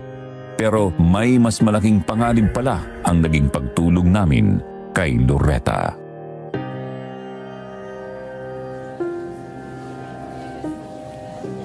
Hindi nyo na sana siya pinatuloy pa sa inyong bahay. Bakit? Maaari niya kasing balikan ang pamilya ninyo. Wala na siya. Nakalis na siya ng bansa. Hindi, ibang tao yon. Gumamit siya ng mahika para gumanap na siya. Kaya niyang magmanipula ng isip ng iba. Nandito lang siya kaya't mag-iingat tayong lahat. Ano pong plano niyo ngayon? Si Luwena, paano na siya? Hindi ko naman siya pwedeng iwan sa bahay ng lola niya nang walang kasama. Wala siyang kakayahang lumaban sa mga alagad ni Loretta. Kailangan kong protektahan ang anak ko. Kung pwede sana, sa inyo ko muna siya ihahabilin. Ayos lang bang makitira sa inyo habang hindi pa nakikita si Loretta? Magbalikan tayong lahat sa baryo para naroon tayo sa isang lugar na kaya nating protektahan ang isa't isa. Dad, okay lang po ako sa abandonadong bahay ni Lolo. Hindi alam ni Loretta ang lugar na yon. Doon ka na muna sa amin. Meron bang kwarto na pwede mong magamit doon? Tama si Kuya Nuena. Doon ka na muna sa amin. Hindi ni naman na mapapalagay ang kuya kung doon ka titigil sa bahay ng lolo mo. Pati kayo, Kapitan. Ialis mo muna ang pamilya mo sa inyong bahay. Pansamantala lang naman. Saan naman kami pupunta? Hindi naman pwede sa safe house dahil dinala din namin si Loretta doon. Doon po sa bahay ni Lola Becca. Malaki ang bahay niya at nag-iisa lamang siya doon. Hindi po maramot ang lola ko. Bukas po ang bahay niya sa lahat. Kung ganon, balikan nyo ang lolo at lola nyo. Sige na, Joaquin. Kapitan, magkita-kita na lang tayo doon. Mauuna na kami.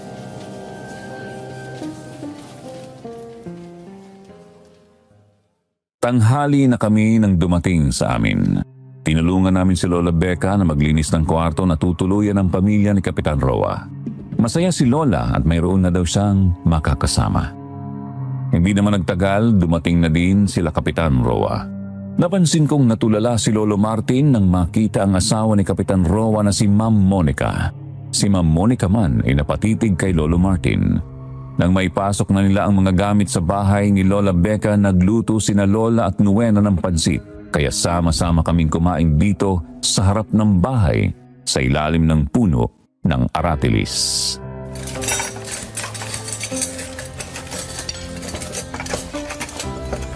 Kuya Martin, ano bang nangyayari sa'yo at naiiyak ka pa yata? Lolo, bakit po ba? May masakit ba sa inyo? Walang masakit, Apo. Naiiyak ako sa sarap ng pansit ng Lola Becca mo. Masarap nga ang luto ni Ate Becca. Masarap pala ganito. Nagkita na ba tayo, Kuya Martin? Ganun nga din sanang itatanong ko sa'yo. Kung nagkita na tayo, parang pamilyar kasi ang mukha mo. Kanina pa kita tinitingnan Parang nakita na kita. Hindi ko lang alam kung saan. Kuya Bien, kahawig din ni Mami si Kuya Joaquin, ano? Ang galing naman. Magkakamukha tayo. Oo nga no, parang pinagbiyak tayo mga kamote. Oo nga, sana lang walang ulalo. Ay, teka lang. Abay, kukunin lang ako. Mami, magluto tayo ng pochero pang dinner natin. Sige. May dala naman tayong mga lulutuin. Sige. Taga saan ka ba, Monica? May kahawig ka kasi na taong parte ng pamilya namin. Taga Batangas ako. Basta hawig mo, Monica. Tignan nyo. Ay, Mami! Xerox copy mo nga. Sino po ito, Lola Becca? Oo nga, ano? Magkamukha nga sila. Oo, parang pinagbiyak naman sana sa... Kamukha mo nga siya, honey. May blood relation ba kayo? Hindi ko alam. Baka nagkataon lang na magkakahawig kami.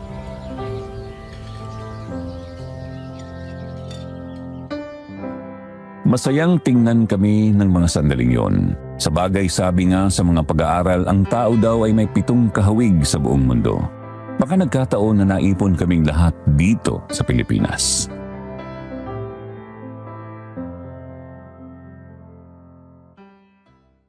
Bago pa dumilim ay naghapunan na kami.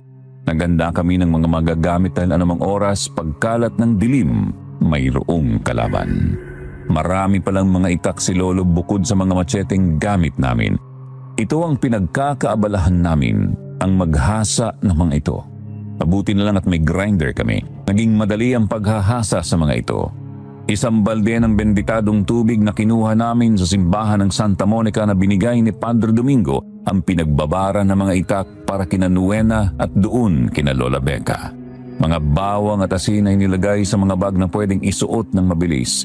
Ang buntot ng pagi na matagal nang nakasabit sa dingding ay kinuha ni Lolo para pahiran ng langis.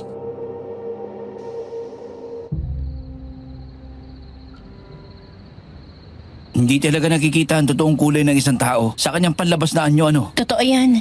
Mahirap husgahan ng isang tao sa kanyang itsura. Tignan mo nga si Loretta. Maamo ang mukha pero may nakatagong kademonyohan pala ang pagkatao niya. Naawa nga ako sa daddy ko eh. Matagal na siya nagtitiis sa ganong sitwasyon. Matagal na siya nabubuhay ng tinatakot. Pero sa harap ng mga mata ng iba, mabait si Loretta. Kailan mo pa nalaman na ama mo si Mr. Cantos? Wala pa sa pagkabata ko. Hindi naman niya ako pinabayaan. Suportado naman kami ni Mama. Kaya hindi naman nag-asawa si Mama ng iba. Mabuti ka pa. May mama at papa ka. Ako, hindi ko nakita si na mama at papa eh. Ang kinamulatan kong papa, si Lolo. At ang mama naman, si Lola Becca. Ang kalaro ko lang si Kuya. Pero hindi ko naman masyadong nararamdaman ng lungkot kasi supportive naman sila sa akin. Kahit yung mga anak ni Lola ang tawag sa akin, bunso. Minsan lang nakakaingit kapag nakakita ka ng magsisimbang may nanay at tatay na kasama. Ako, 2 taon pa lang nang nawala sila. Kaya walang nagrehistrong itsura nila sa isip ko. May bisita tayo mga apo. Humanda kayo. Sila na yata umiikot sa labas ng bahay. Anong ginagawa mo, Bien? Isilipin ko lang kung sino mga yon. Ha? Mga aswang na nasa labas? Marami pa sila. 6 sila. Mga gutom ang mga yan at tumutulo ang mga laway. Labasin na po kaya natin sila, Lo. Huwag mong ipain ang sarili mo sa kamatayan na po. Hindi natin alam kung sila lang ba talagang nandyan. Baka nagtatago sa di kalayuan ng mas marami sa kanila. Huwag nating ipagmalaki ang kakayahan natin.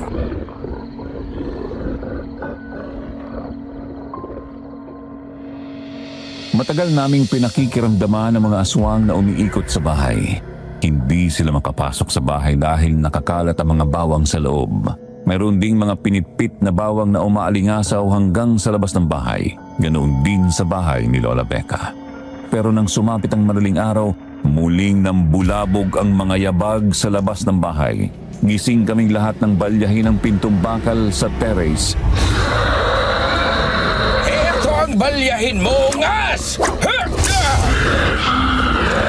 Mag-anak kayo ng Diablo! Mga walang hiya kayo! Uubusin kong lahi niyo!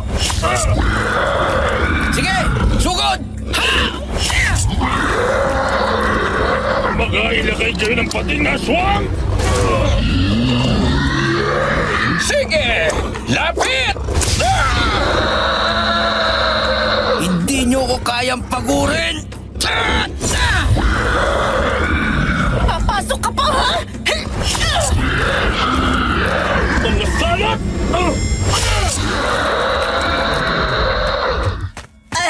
Asan? Nasaan ang mga aswang na yan? Lumabas kayo, mga duwag! Labas! Lola, ubus na po. Ayan po sila, putol-putol na yung katawan. Mamaya po, uusok na mga yan. Kabayong nireregla! Amay tigok na yatang lahat, ah! Nakakatakot ang itsura nila, Mami. Mabuti nga nandito tayo. Kung nandun tayo sa atin ay sinalakay nila tayo. Baka napahamak na tayo. Ayos lang ba kayong lahat? Wala bang nasaktan? Ayos lang po. Okay lang po ba kayo, Ma'am Monica? Rina, ikaw Nuena. Okay naman. Hindi naman kami nalapitan ng mga halimaw na yan. Kiling niyo pala sa martial arts, ha? Pati si Lolo Martin, ang husay makipaglaban.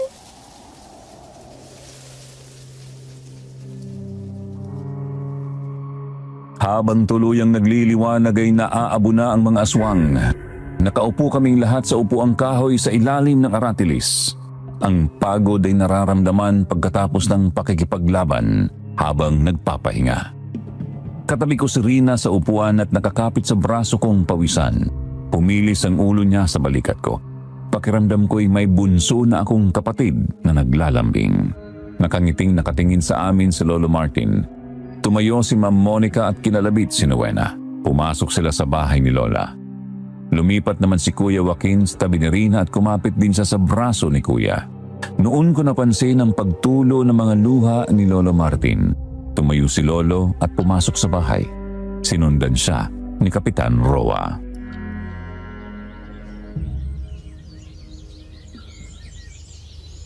Gusto mo rin ba ng mga kapatid, Rina? Siyempre naman. Pero gusto ko mga kuya. Gaya nyo. Hindi ko nga maintindihan nung makilala ko kayong dalawa. Ang gaan nga agad ng loob ko sa inyo eh. Timing naman, magkakawig tayo. Nakakatuwa, no? Paano kung magkakapatid pala tayo? Pero imposible. Pwede kayang kapag natapos ang gulong ito eh, dito na kami tumira. Aba, okay yun.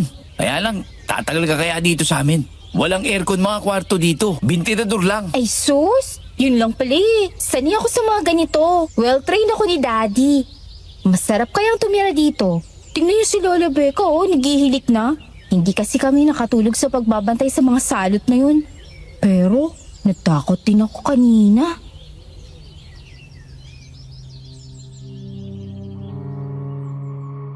Napasandal kaming tatlo at nakatulog din. Pero ang pagkakakapit ni Rina sa braso namin ni Kuya ay hindi niya inalis. Ginising kami ni Ma'am Monica dahil nakahain na pala ang almusal sa harap namin. Pagkatapos ng almusal, nagsipagtulugan ulit kami dahil Sabado ngayon at walang pasok sina Nuena at Rina. Kami naman ni Kuya at Kapitan Roa on mission kaya hindi kailangan na pumasok para mag-report sa presinto. Dahil malilim ang pwestong ito, napahaba ang tulog hanggang ginising kami ng busina ng pumasok na sasakyan.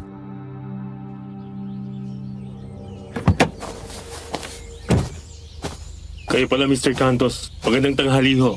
Nabala ko yata ang pamamahinga ninyo. Kumusta kayo dito? Wala bang nasaktan kagabi? Wala naman pong nasaktan. Kayo po, saan kayo kagabi? Ay, sa safe house ko na walang nakakala maliban sa akin. Si Nuena, nasaan ang anak ko? Baka po nasa loob. Sandali lang po tatawagin ko. Sige, salamat.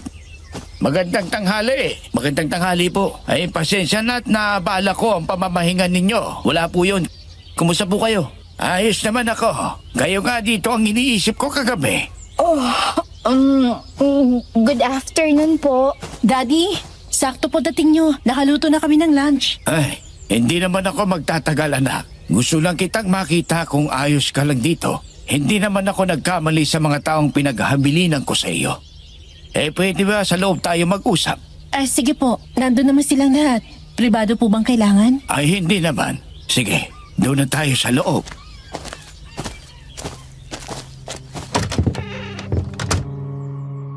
Parang seryoso ang sasabihin ni Mauro Cantos kay Nuena pero hindi naman daw pribado kaya pwedeng makinig ng usapan nila.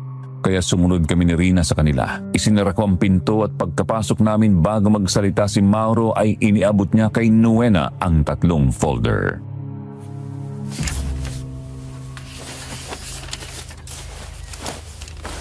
Ano po ito, Dad? Mga titulo yan ng lupa. Land ownership transfer. Kasama na dyan ang lahat ng mga taxes na binayaran ko na. Nakalagay lahat sa pangalan mo. Kasama ang bahay. Yang isa ay passbook ng pera na nakadeposit sa pangalan mo. At itong isa ay pagsalin sa iyo ng shares ko sa kumpanya. Dad, thank you po. Pero hindi ko matatanggap ang mga to. Yung pinag-aral niyo po at binigyan ng sariling bahay, sapat na. Kanino ko iiwan ang lahat ng pinagpaguran ko kung hindi sa iyo? 3 buwan kong hinintay, anak, na maisaayos ng legal ang lahat ng ito. Hindi ko hahayaang makinabang ang ganid na loretang iyon sa mga pag-aari ko. At ito ang kopya ng aking safety deposit box. Lahat din na nariyan ay sa iyo. Ang authorization ko ay kasama dyan sa folder na yan. Dad, aalis po ba kayo at inihahabilin yung lahat sa akin to? Maiksi lang ang buhay, anak. Sa itsura kong 30 anyos ang totoo, ay alam mong 75 na ako. At nararamdaman kong umihina na ang katawan ko. Bukas makalawa ay kukulubot na ang balat ko. At lalabas ang tunay kong edad at itsura dahil hindi na ako umiinom ng potion ni Loretta para panatilihin ang kabataan ko. Talaga po? 75 na kayo? Oo. Mula nang dumating dito sa probinsya ang lolo mo galing sa Cagayan de Oro, ganito na ang itsura ko. Tumanda na siya pero ako ay nanatili sa ganitong edad at itsura. Nakakapagod din. Anong plano mo ngayon, Mauro? Sino ang nasa malaking bahay ngayon? Hindi ko sigurado kung bumalik doon si Loretta. Pero nandito lang siya sa lugar natin. Kagabing kausap ko si Nowena. Nasabi niyang mayroong nanggigilid dito. Malamang na nandito siya. Kasi si Loretta lang ang sinusunod ng mga aswang na yon. Mabuti naman at nalipol yun na ang umatake kaninang madaling araw. Kung pasukin kaya natin ang malaking bahay, Nagpupukit po ba doon sa malaking bahay ang mga aswang? Dati hindi. Sa ngayon ay hindi ko pa rin tiyak. Baka nga doon din sila kapag sinusumpong ng pangangailangang sexual. Ang manyakis na yon ay nagtatawag ng makakaniig. Pero sa dami ng napaslang na, sa palagay ko, iilan na lang ang mga natitira. Pasukin kaya natin para matapos ng lahat ng kaguluhang ito. Sige, paganda natin ang gagawing pagpasok sa malaking bahay. Malaking maitutulong ni Becca sa gagawin natin. O siya, mananghalian na muna tayo at 2:30 na.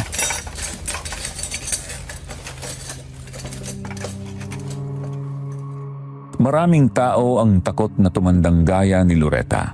Hinahangad, immortalidad, kasukdulang isanla ang kaluluwa sa impyerno.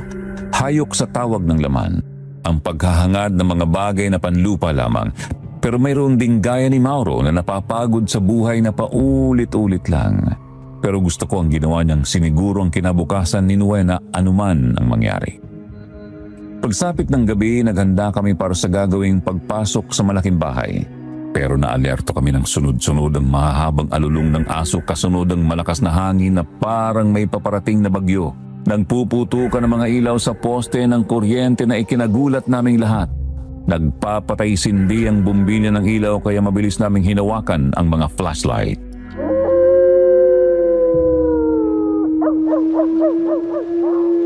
Sa palagay ko hindi na natin kailangang pasukin ang malaking bahay dahil sila na ang paparating ngayon. O Bolo, naaamoy ko na rin sila. Ano pang nangyayari at kay lakas ng hangin tila may bagyo?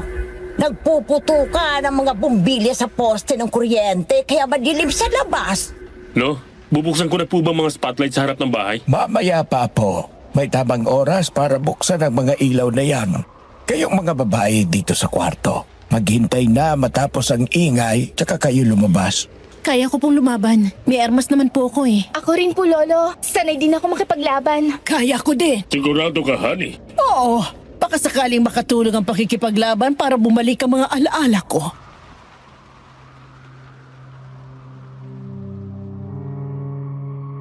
Tahimik kaming naghintay sa loob ng bahay. Nanalangin kaming mapagtagumpayan namin ang giyerang kinakaharap namin ito. Walang nakabukas na ilaw sa loob kaya hinawi namin ang kurtina para makita ang sitwasyon sa labas. Pero sina Lolo at Kapitan Roa nasa labas na. Nakakubli sila sa malaking puno ng mabolo sa gilid ng aming gate. Bumukas ang gate at nagbigay ng hudyat si Lolo na buksan ng malalakas na ilaw. Nagulat ang mga nasa compound ng mga aswang. Nakita namin si Loretta na kulang na lang ay maghubad sa kanyang itsura. Umatungol siyang parang leon pero wala nang dumarating na mga aswang maliban sa 8 kasama niya. Sumigaw siyang tinatawag si Nowena. Pinalalabas niya. Matapang na lumabas si Nowena bitbit ang itak na 28 pulgada ang haba. Kasunod na kami lahat. Magandang pormasyon dahil kami ang nakapalibot sa kanila. Mabuti naman at ikaw na ang pumunta dito. Drama Queen, pati kami, nagoyo mo. Sadyang mahihina lang ang kukunti nyo. Kaya madali kayong naluloko. Nandito na ako, babaeng putla, manyak at mapagpanggap. Ano kailangan mo? Kailangan kong patayin ka. Yun lang! Sugod! Siren ang dugo nilang lahat! At rin silang lahat! Ungas kayo! Etong talipandas na itong unahin natin! Hops! Ito ang hinahanap mo! Baligo kayo nito! Han! Tabi! Magliyab kang umesto!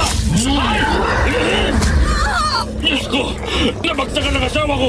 Nabagok na yata! Mami! Etong napabagay sa iyong babae ka! Lola, ani mo yan tabong yan! Paraanin mo ako, Apo! Best friend! Malilinis nito ang kaluluwa mo! Kuya, ngayon! Eto mag-isa!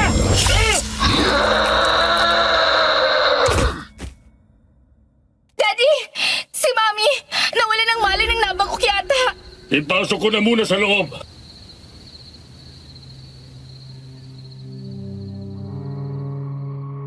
Nawalan ng malay si Ma'am Monica sa lakas ng pagkakatabig ng aswang na sinaksak ni Kapitan Roa. Binantayan namin habang natutupok ang mga aswang. Naunang naabo si Loretta. Nang maabo na silang lahat ay pumasok kami sa bahay ni Lola Becca. Nakahiga si Ma'am Monica sa sofa habang kami ay nakapaikot na binabantayan siya para magkamalay. Napansin ko si Lolo na tahimik na umiiyak na nakaupo sa tapat ni Ma'am Monica. Impit ang paghikbi niya kaya lahat kami ay napatingin sa kanya.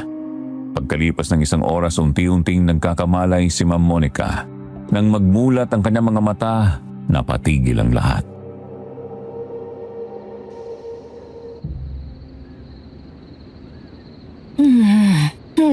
Itay, ikaw nga ba yan, Itay? Tatay ko! Carmela, ikaw nga. Oh, nako. Akala ko'y babawian ako ng buhay na hindi na kita makikita. Tatay, anak, Carmela? Anong nangyari sa iyo? Lumubog ang barkong sinasakyan ko paluwas ng Maynila. May malakas na bagyong nakasalubong ang barko sa laot. Sa lakas ng paghampas ng malalaking alon sa barko, ay tumama ang ulo ko sa makal na upuan na ikinuwala ng malay ko. Nang magkamalay ako'y nasa bahay na ako ni Nana Eta at ginagamot ang mga sugat ko sa ulo at mga braso. Nasa Batangas na pala ako nakarating. Sabi ni Nana Eta ay nakita daw ako ng mga mangingisda na nakakapit sa isang tuyong kahoy. Nasaan na si Aling Eta? Namatay siya sa sakit sa puso. Kaya napilitan akong lumuwas ng Maynila para magmakasakali. Nagtrabaho ako sa karinderya at nakilala ko ang isang pulis. Pinakasalan niya ako kahit hindi ko kilala ang sarili ko. Ni pangalan ko nga itay, nalimutan ko din. Ako yun, honey. Ikaw na ba yun? Salamat. May anak tayo, Han. Si Rina. Anak ko. Ay, tay, si Victor po, nasan na siya? Si Joaquin, si Bien, ang mga anak ko, nasan na sila? Wala na si Victor. Namatay na siya. Eto na si Joaquin ngayon. At eto naman si Bien ngayon. Ay, Diyos ko. Salamat buhay ang mga anak ko. Patawarin niyo sana ang nanay, ha? Hindi ko sinasadya ang mga nangyari. Patawad. Wala po kayong kasalanan, Nay. Salamat at buhay kayo. Kaya ba lang gaan ng loob ko sa inyo?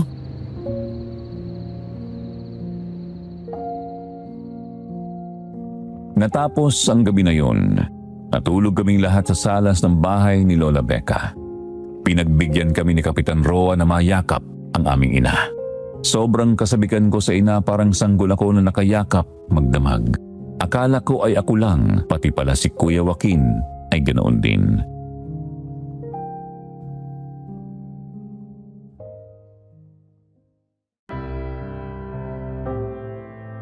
Gumising kami na may ngiti at may kakaibang saya sa puso.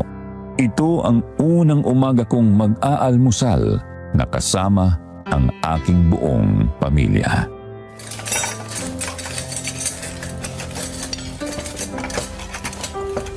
Ayan, may mga totoong kuya na ako. Ang saya, hindi ba? Kaya pala, mahal ko na kayo. Kahit hindi ko pa alam na blood related tayo. Noong una kong nakilala si Joaquin, magaan din ang loob ko sa kanya kasi kamukha ni Monica. Tapos nagpulis din si Bian, kamukha din ng mami mo. Noon nagtataka ako at magkakamukha kayo. Kaya pala, nauna pa nga si Bian na makita si nanay kaysa sa akin. Pero wala siyang naikwento. Kilala ko to eh. Ayaw niyang nadidisappoint. Pero alam ko, nagtataka din siya. Sir, ano pong itatawag namin sa inyo ngayon? Siyempre, Daddy. Tama po, Tatay Martin. Tama. Oh, bakit naman ngayon ka pa umiiyak dyan, Becca? Natutuwa lang ako na buhay ang pamangkin ko. At maraming nadagdag sa atin. Ayan pa si Nuena, bagong miyembro. Salamat po sa pagtanggap niyo sa akin.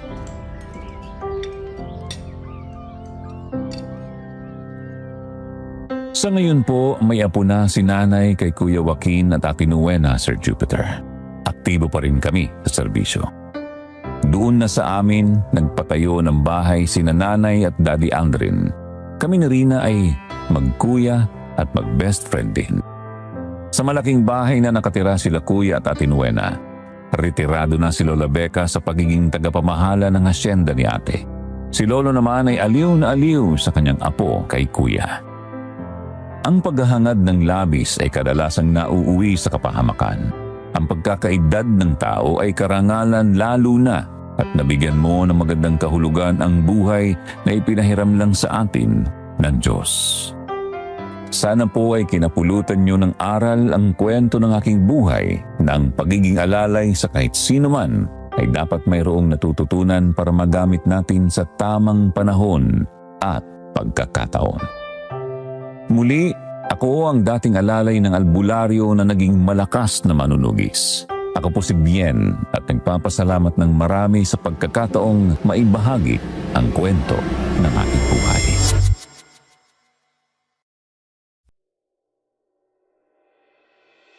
Maraming salamat sa iyo, Bien. Alam mo, inspiring ang kwento ng buhay mo. Ang pagiging mapagmahal at matapang mo lalo na sa kapatid ay kahanga-hanga. Salamat sa mga aral na ibinahagi ng iyong buhay dito sa amin. Kayo din mga dear listeners, baka mayroon din kayong kakaibang karanasan na kapupulutan ng aral. I-share nyo dito sa amin.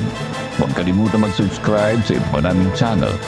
Kwentong Takip Silim, Aswang Diaries, Aswang Confessions, Aswang Radio, Miss Amy, at siyempre, ang Sitio Pangil. Hanggang sa muli, maraming salamat po.